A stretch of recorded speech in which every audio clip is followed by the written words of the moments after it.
Fede Valverde এমন একটা player যাকে আপনি কখনো টাকা দিয়ে মাপতে পারবেন না।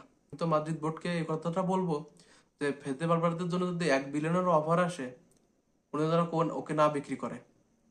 হ্যাঁ, তার একটা প্লেয়ার আছে আমাদের, সেটা থিবো কর্তোয়া। মানে এই দুইটা প্লেয়ারের জন্য যদি হাজার হাজার কোটি টাকারও অফার আসে, তাহলে এরা কোনদিন না সেটে যায়, কিংবা মাদ্রিদ বোর্ড যেন এদেরকে সারা কথা ভাবেও না। এটা হলো সেরকম প্লেয়ার। এখন ভালভার্দের এই গোল স্কোরিং, এই ডিফেন্ডিং ছাড়াও ওর ভিতরে যে প্যাশন, যে হাঙ্গার, এই ব্যাদের প্রতি যে দায়িত্ব, আর যে মাদ্রিদিজমটা আছে, সেটার জন্য আমার ভালভার্দেরকে সবচেয়ে বেশি ভালোবাসি। সেজন্য ওর সবচেয়ে ভালো লাগে, যেন ওর প্রতি একটা আলাদা টান আছে। সাথে থিবো কোর্তোর কথা কি বলবো, আমার মাঝে মাঝে ভয় হয় যে কোর্তোর পরবর্তী এরায় আমরা কি করব, তখন কোর্তো আমাদের ছেড়ে চলে যাবে, তখন আমাদের কি হবে, এরকম যদি ডিফেন্সের অবস্থা এরকম থাকে। তো উই আর বেলেসড যে আমরা এই দুইটা প্লেয়ারকে নিজের চোখে খেলা দেখে যাইতে পারছি, উইটনেস করে যাইতে পারতেছি। মানে আনবিলিভেবল।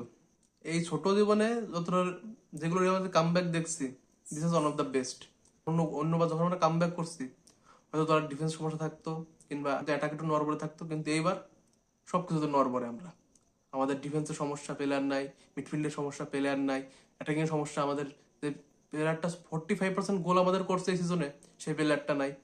তো ওভারঅল এই ক্রাইসিস মোমেন্টও মাদ্রিদ স্টেপ আপ করে, এটাই মাদ্রিদের মাহাত্ম্য। আর এটা মাদ্রিদ ছাড়া কোনো কোনো ক্লাবের পক্ষে সম্ভব কিনা আমার সন্দেহ হয় মাঝে মধ্যে। This is Madrid, European royalty, and 90 minute Bernabeu is still very very long time. এখন কালকে যদি পেপ গার্দিওলার কথায় আসি, আমাদের মতো পেপ গার্দিওলাও মাদ্রিদকে আন্ডার এস্টিমেট করছে। আর কালকে ও যত বড় ভাবে আমাদের আন্ডার এস্টিমেট করছে, ঠিক তত বড় ভাবে ওর মাথার উপর বাড়িটা পড়ছে। আর সেই বাড়িটা থেকে first of all Real Madrid, and then Federico Valverde.